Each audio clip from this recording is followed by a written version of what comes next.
নমস্কার। যুক্তি তর্ক সঙ্গে অর্কয় আপনাদের স্বাগত। আপনাদের সঙ্গে আমি অর্কপ্রভ সরকার।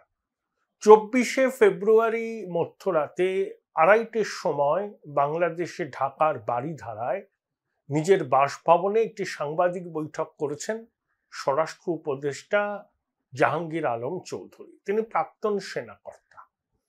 তো বাংলাদেশের সংবাদ মাধ্যম ভেবেছিলেন হয়তো জাহাঙ্গীর আলম চৌধুরী পদত্যাগ করবেন ব্যর্থতার দায় স্বীকার করে, কিন্তু সেগুড়ে বালি, জাহাঙ্গীর আলম চৌধুরী পদত্যাগ করেনি।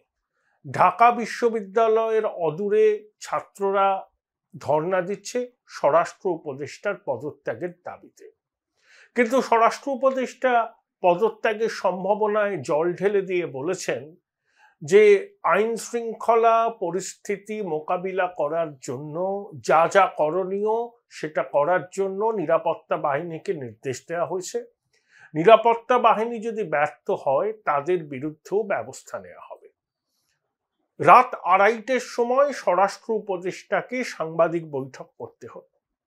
অর্থাৎ একটা জিনিস পরিষ্কার, বাংলাদেশের আইন শৃঙ্খলা পরিস্থিতি কতটা অবনতি হয়েছে এবং তার জন্য দেশবাসীর ক্ষোভ ক্রোধ কিভাবে বাড়ছে অন্তর্বর্তী সরকারের উপর। কতগুলো ঘটনা ঘটেছে। কয়েকদিন আগে ঢাকার কাছেই এক দম্পতিকে কোপানো হয়েছে, চলন্ত বাসে ধর্ষণ হয়েছে, লুটপাট হয়েছে, সোনা ছিনতাই হয়েছে, কিশোর গ্যাং নামে একদল দুষ্কৃতী বাংলাদেশে দাপিয়ে বেড়াচ্ছে, চুরি, ছিনতাই, অত্যাচার, ঘিরে ধরে মারধর করা, অসম্মান করা, মহিলাদের গায়ে হাত তোলা, কিছুই বাদ যাচ্ছে না ইউনূস সরকারের বাংলাদেশে। তাহলে সর্বত্র একটা চলমান অরাজকতা। এই অরাজকতার শেষ তখনই হবে যখন বাংলাদেশে একটি নির্বাচিত সরকার আসবে, কিন্তু অন্তর্বর্তী সরকারের প্রধান ইউনূস নির্বাচনের কোনো রোডম্যাপ এখনো পরিষ্কার করে দেননি এবং তিনি দিতেও চাইছেন না। অন্তর্বর্তী সরকারের সমর্থনে ছাত্ররা রাজনৈতিক দল করছে। খুব তাড়াতাড়ি সেই দলের আনুষ্ঠানিক ঘোষণা হয়ে যাবে। জামাতে ইসলামী সেই দলের পিছনে আছে। একজন কুখ্যাত আলবাদার জঙ্গি এটিএম ইসলাম, যিনি আলবাদার ছিলেন, ওই মুক্তিযুদ্ধের সময় পাক বাহিনীর সহায়তায় রংপুরে প্রায় 1,500 মানুষকে খুন করেছিলেন, মহিলাদের সম্ভ্রমানি করেছিলেন এবং একজন অন্তঃসত্ত্বা মহিলাকে 15 দিন ধরে লাগাতার ধর্ষণ করার অভিযোগ উঠেছিল তার বিরুদ্ধে। তাকে যুদ্ধ অপরাধ সংক্রান্ত আন্তর্জাতিক ট্রাইব্যুনাল প্রাণদণ্ড দেয়, তিনি আপিল করেন। তাকে এখন মুক্তি দিতে হবে, এটাই হচ্ছে জামাতের দাবি। এই এটিএম, সে ছিল জামাতের সাবেক সেক্রেটারি জেনারেল। জামাতের আমির ডক্টর শফিকুর রহমান বলেছেন যে যমুনা, যেটা সরকারি অতিথিশালা যেখানে ইউনূস সর্বোচ্চ লেজ্জপেয় করেন, সেখানে তারা অবস্থান বিক্ষোভ করবেন, প্রয়োজনে তিনি কারাবরণ করবেন। অর্থাৎ একজন আলবাদারের সদস্যকে মুক্তি দেওয়ার জন্য কি পরিমাণ চাপ সৃষ্টি করছে মুক্তিযুদ্ধ বিরোধী জামাত, এটাই হচ্ছে বাংলাদেশের বাস্তব চিত্র। আমার ধারণা ওই কুখ্যাত যুদ্ধ অপরাধীও মুক্তি পাবে, যেভাবে আনসার আল্লাহ বাংলার প্রধান জসিমউদ্দিন রহমানিকে অন্তর্বর্তী সরকার দায়িত্ব নেওয়ার পরেই মুক্তি দিয়েছে। এরকম আরো অনেক কুখ্যাত মানবতা বিরোধী অপরাধে অভিযুক্ত লোককে মুক্তি দেওয়া হবে। যেমন আন্তর্জাতিক অপরাধ ট্রাইব্যুনালের চিফ প্রসিকিউটর তাজুল ইসলাম, সে কিন্তু একজন জামাত সমর্থক। সে কিন্তু অভ্যুত্থানের সময় যে ঘটনা ঘটেছে, যেটা নিয়ে রাষ্ট্রপুঞ্জের মানবাধিকার কমিশন রিপোর্ট দিয়েছে, তার একটা মিথ্যা ন্যারেটিভ তৈরি করছেন। কিভাবে করছেন সে সম্পর্কে বলবো, আমি বলে রাখলাম মিথ্যা ন্যারেটিভ তৈরি করছেন। এই হচ্ছে বাংলাদেশের বর্তমান পরিস্থিতি।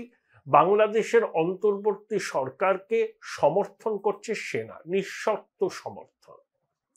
দেখুন, যখন শেখ হাসিনা দেশ ত্যাগ করলেন বা বাধ্য হলেন, তখন সেনাবাহিনীর উপর চাপ ছিল, সেনাবাহিনীর ভিতরের চাপ ছিল, বাইরের চাপ ছিল, যাতে সেনা ক্ষমতা দখল করে। কিন্তু ওয়াকারুজ্জামান একটু কনজারভেটিভ প্রকৃতির মানুষ। তার মতে বাংলাদেশে যে সেনা শাসন হয়েছে, জিয়াউর রহমান বলুন, এইচ.এম. এরশাদ বলুন, বা 2006 থেকে 8 মঈনুদ্দিন ফখরুদ্দিনের যে তদারকি সরকার, সেটাও সেনারই। বাংলাদেশের মানুষের অভিজ্ঞতা একেবারেই ভালো নয়, কারণ তারা চান সেনাবাহিনী ব্যারাকে থাকুক। সেনাবাহিনীর সম্মান তখনই থাকবে যখন সেনাবাহিনী তাদের জন্য নির্দিষ্ট কাজটা করবে। রাষ্ট্র পরিচালনার দায়িত্ব নির্বাচিত রাজনীতিকদের, নির্বাচিত দলের। তারাই দেশ শাসন করবে, নীতি প্রণয়ন করবে। সেনাবাহিনীর কাজ দেশকে রক্ষা করা। সেনাবাহিনী ব্যারাকেই থাকবে, কিন্তু রাষ্ট্র ক্ষমতায় সরাসরি হস্তক্ষেপ করবে না। ওয়াকারুজ্জামান এই মতের শরিক, কিন্তু তার ভুল ভেঙেছে। তার আশা ছিল নোবেল শান্তিজয়ী ইউনূস, শান্তি পুরস্কার জয়ী ইউনূস বাংলাদেশকে একটা স্থিতাবস্থা দিতে পারবেন। কিন্তু 6 মাস হয়ে গেল, কিন্তু এখনো পর্যন্ত অন্তর্বর্তী সরকার বাংলাদেশের মানুষের ন্যূনতম প্রত্যাশাটুকু পূরণ করতে পারেনি। তাই সেনাপ্রধান ভাবছেন যে কিভাবে এই অচল অবস্থা কাটানো যায়। কবে নির্বাচন হবে সে সম্পর্কেও ইউনূস ঝেড়ে কাশছেন না, কোনো রোডম্যাপ দিচ্ছেন না। আর বাংলাদেশের সেনাবাহিনীর মর্যাদা দেশের মানুষের কাছে ক্ষুণ্ণ হচ্ছে, বহির্বিশ্বেও তাদের সম্মানহানি হচ্ছে বলে সেনাপ্রধান মনে করেন।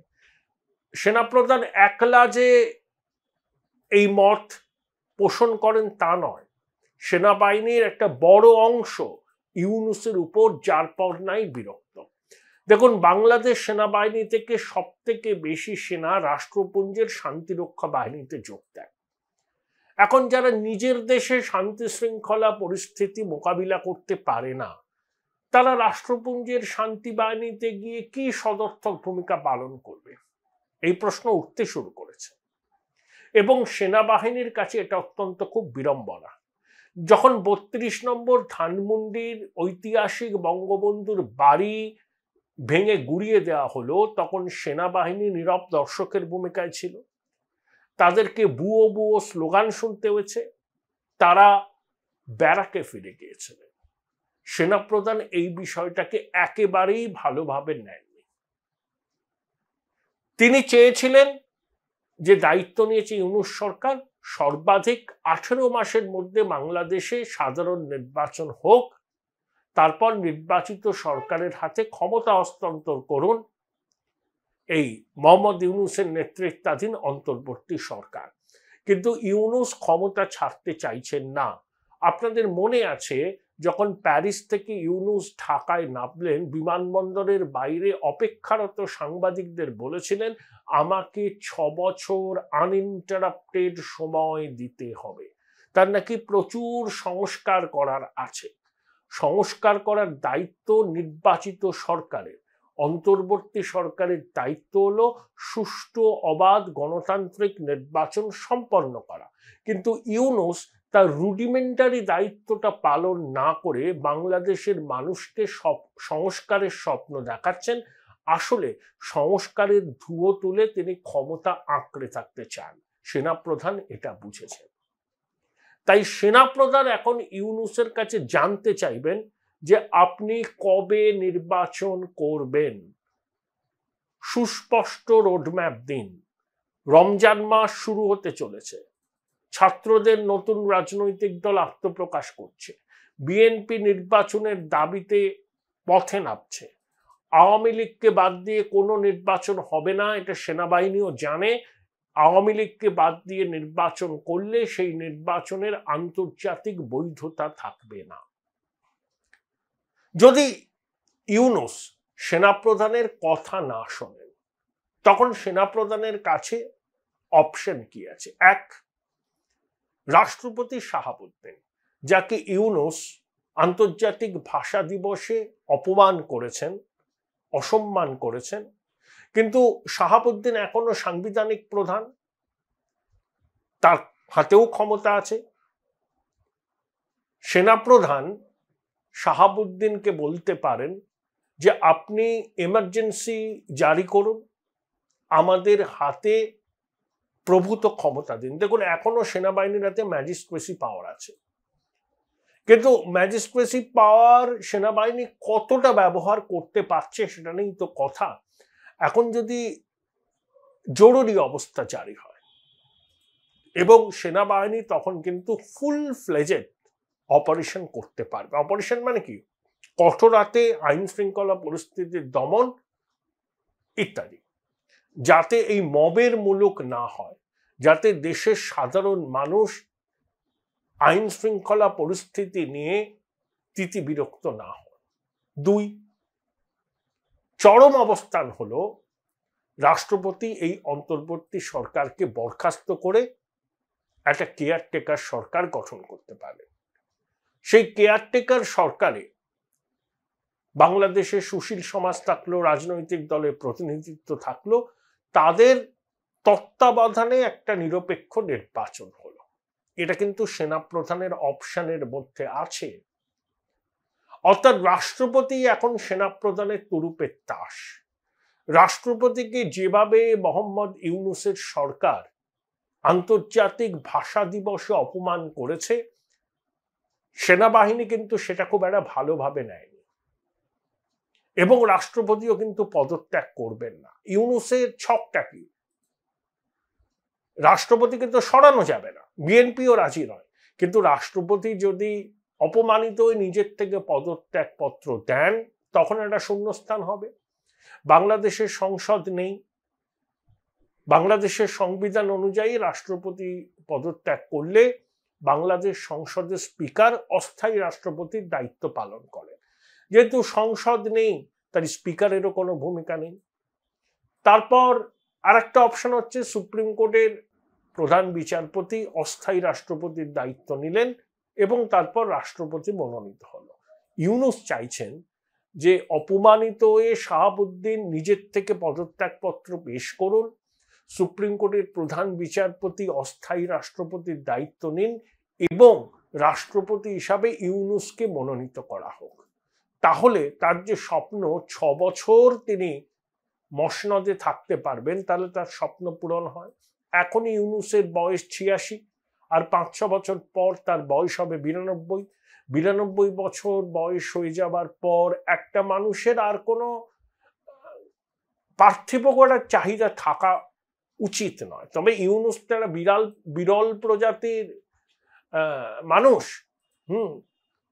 অত্যন্ত লোভী, প্রতিহিংসা পরায়ণ, স্বার্থপর। তাই নিজের, তার গ্রামীণ ব্যাংক, তার গ্রামীণ টেলিফোনের স্বার্থ সুরক্ষিত করা তার সব থেকে প্রায়োরিটি। সেনাপ্রধান ইউনূসের ছক ধরে ফেলেছেন, তাই তিনিও পাল্টা শাহাবুদ্দিনকে সামনে রেখে ইউনূসের উপর চাপ দিচ্ছেন। হয় আপনি ইলেকশনের রোডম্যাপ ঘোষণা করে দিন কবে হবে, না হলে you have to face the consequences. দেখুন, সেনাবাহিনী নিঃশর্ত সমর্থন করেছিল অন্তর্বর্তী সরকারকে, কিন্তু 6 মাস পেরিয়ে যাওয়ার পর সেনাবাহিনী বুঝতে পেরেছে দেয়ার প্রেস্টিজ ইজ অ্যাট স্টেক। বাংলাদেশের সাধারণ মানুষ সেনাবাহিনীকে এই ভূমিকায় দেখতে চায় না। সেনাবাহিনীর উপর তাদের ক্ষোভ বাড়ছে এবং আন্তর্জাতিক মহলেও বাংলাদেশ সেনাবাহিনী প্রবল সমালোচনার মুখে পড়েছে। রাষ্ট্রপুঞ্জে শান্তিরক্ষা বাহিনীতে এরপর বাংলাদেশের সেনাবাহিনীর সদস্যরা সুযোগ পাবে কিনা তাই নিয়েও বড় প্রশ্ন উঠছে, এবং সেনাবাহিনীর ভিতরে একটা ঐক্যমত্য তৈরি হয়েছে যে এনাফ ইজ এনাফ। এবার সেনাবাহিনীকে একটা অ্যাসার্টিভ রোল প্লে করতে হবে। সেই অ্যাসার্টিভ রোল এই নয় যে সেনাবাহিনী ক্ষমতা দখল করলো অভ্যুত্থানের মাধ্যমে, না, সেনাবাহিনী ইউনূস সরকারকে কার্যত বাধ্য করবে নির্বাচনের রোডম্যাপটাকে ঘোষণা করে দিতে। সেটা যদি ঘোষণা ইউনূস করতে না চান, যদি সেনাপ্রধানকে অস্বীকার করেন, সেনাপ্রধানের বক্তব্য না মানতে চান, তখন রাষ্ট্রপতিকে হাতিয়ার করে ইউনূসকে শিক্ষা দেবেন সেনাপ্রধান। Join Indian Institute of Hotel Management now. Right choice, right decision. এরকম খবর কিন্তু আছে। প্রবীণ সাংবাদিক বিবিসিতে দীর্ঘদিন ছিলেন সুবীর ভৌমিক একটা লেখাতে আমি যে কথাগুলো বললাম এগুলোই বলেছেন। এরকম খবর আমি অনেকদিন ধরে পাচ্ছি। সেনাপ্রধান এবং ইউনূসের সম্পর্ক তলানিতে, যেহেতু অভ্যুত্থানের 100 দিন পূর্তি উপলক্ষে প্রথম আলোকে দেওয়া সাক্ষাৎকারে সেনাপ্রধান কি বলেছেন? ভারতের সঙ্গে সম্পর্ক মজবুত করার দরকার। আবার যখন ইউনূস জাতিসংঘের অধিবেশনে যোগ দিতে আমেরিকায় গেলেন, তখনই সেনাপ্রধান রয়টার্সকে দেওয়া সাক্ষাৎকারে ইলেকশনের রোডম্যাপ কি হওয়া উচিত সেটা জানিয়েছিলেন। অর্থাৎ ইউনূস যে কোনো মূল্যে ক্ষমতা আঁকড়ে থাকতে চান, সেটা বাংলাদেশের মানুষ তো বুঝেইছেন, বিএনপি বুঝেছে, সেনাবাহিনীও বুঝেছে। এই আন্তর্জাতিক খ্যাতিসম্পন্ন বাটপার অত্যন্ত লোভী এবং বাংলাদেশের সাধারণ মানুষের স্বার্থ এর কাছে অগ্রাধিকার পায় না। অতীতেও পায়নি, এখনো পায় না, ভবিষ্যতেও পায় না। ধরুন ইলন মাস্ক, সে ব্যবসায়ী, ট্রাম্পের ঘনিষ্ঠ, তার সঙ্গে ইউনূসের কথা হতেই পারে, সমস্যা নেই। ইলন মাস্ক ব্যবসায়িক অপরচুনিটি খোঁজেন।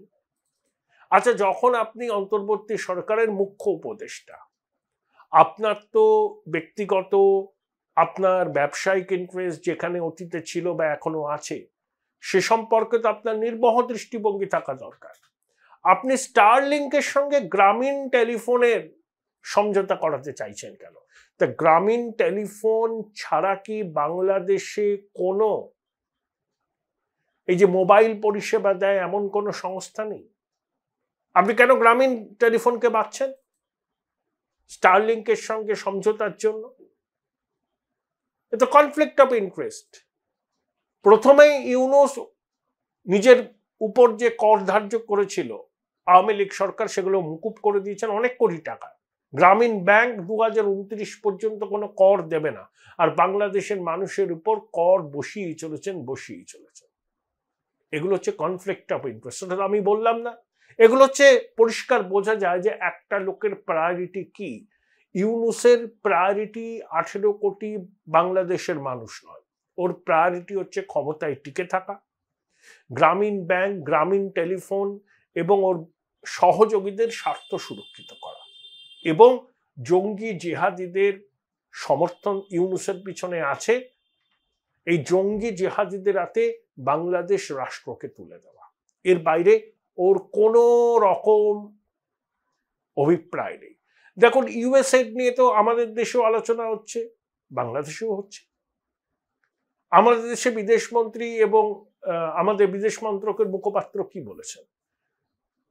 যে আমাদের দেশের অভ্যন্তরীণ রাজনীতিতে মাথা গলানোর সুযোগ বিদেশি শক্তি করছে, এটা অ্যালার্মিং, আমরা তদন্ত করব। আবার একই সঙ্গে বলেছেন যে ইউএসএড, আমরা সরল বিশ্বাসী ইউএসএড অনেক ক্ষেত্রে গ্রহণ করেছি, যেমন ডিজিটাল ট্রান্সফরমেশন, আর্থিক ব্যবস্থা বা স্বচ্ছ ভারত, এতে ইউএসএড এর ভূমিকা ছিল। কিন্তু ভারতে নির্বাচনে ভোটার টার্ন আউট বাড়ানোর জন্য ইউএসএড খরচ করা হবে, এটা তো ইউএসএড এর লক্ষ্য নয়। কিন্তু আমাদের বিতর্ক চলছে, দাবি পাল্টা দাবি, এসব চলছে।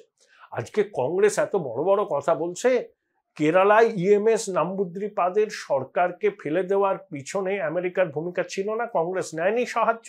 মইনানের বইতে সব আছে। কিন্তু বাংলাদেশে ডোনাল্ড ট্রাম্প বলেছেন যে $29 মিলিয়ন বাংলাদেশের টাকায় 350 কোটি টাকার বেশি একটি অখ্যাত সংস্থা পেয়েছে, যা 2 জন মাত্র করবে।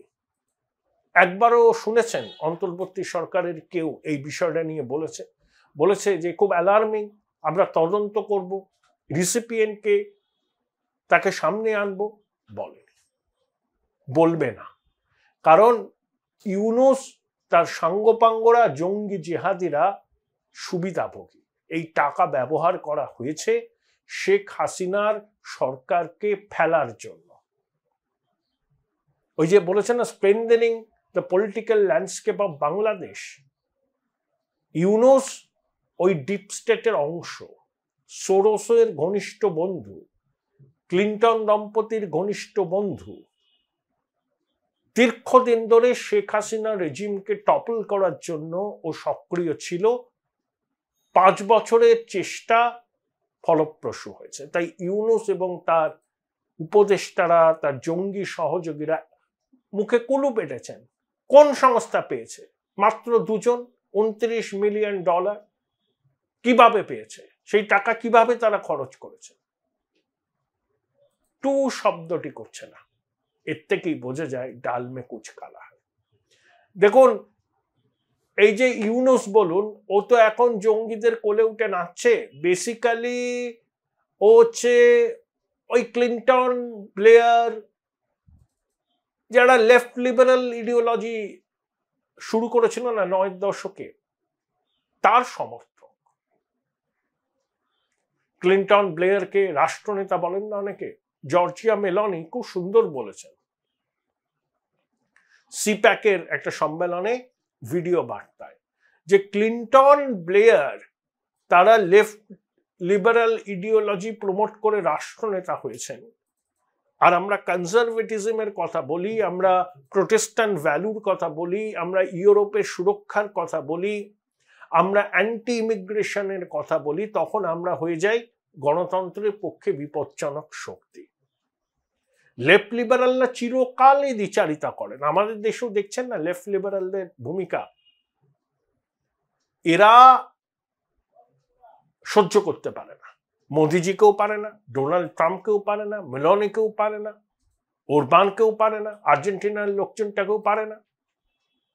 ট্রাম্প ক্ষমতায় আসার পর এদের রাতের ঘুম উড়েছে। কিন্তু যতই এরা চিৎকার চেঁচামেচি করুন না কেন, আলটিমেটলি দায়িত্ব নিয়ে বললাম, ভারতবর্ষে যে যে নির্বাচন আগামী দিনে হবে তাতেও মোদিজি নেতৃত্বে বিজেপি ভালো ফল করবে। দুনিয়ার বিখ্যা বদল হয়েছে, পুরনো কাসুন্দিয়ার ঘাঁটা চলবে না। আমি জর্জিয়া মেলনির বক্তব্যকে সমর্থন করি। আর একটা কথা বলে এই প্রতিবেদন শেষ করব। ইউনুসের নতুন মিত্র পাকিস্তান, সেখান থেকে সরকারিভাবে 25,000 মেট্রিক টন চাল আসছে। চাল আমদানি করছে পাকিস্তান থেকে, করতেই পারে। দেখুন, বাংলাদেশ স্বাধীন সার্বভৌম রাষ্ট্র। আপনাদের ব্যাটেল অফ সিডানের কথা মনে আছে? সম্ভবত 1871। It would be enough to mention the contours of the Franco-German relationship from the Battle of Sedan to the mid-50s of the century, when France had to face the reality of accommodating New Germany in the West European system. Imagination of General de Gaulle was enough rather than nurturing suspicion on Germany. কিন্তু Germany জঙ্গি রাষ্ট্র ছিল না। দ্বিতীয় বিশ্বযুদ্ধের কলঙ্কের ইতিহাস জার্মানির আছে, কিন্তু জার্মানি জঙ্গি রাষ্ট্র নয়। সেই জন্য ফ্রান্স স্বীকার করেছে ওয়েস্টার্ন ইউরোপে জার্মানির এক্সিস্টেন্স, এখন কো এক্সিস্টেন্স চলে। কিন্তু পাকিস্তান জঙ্গি রাষ্ট্র। 71-এ 30 লক্ষ বাংলা ভাষীকে খুন করেছিল, মাতৃশক্তি লাঞ্ছিত হয়েছিল।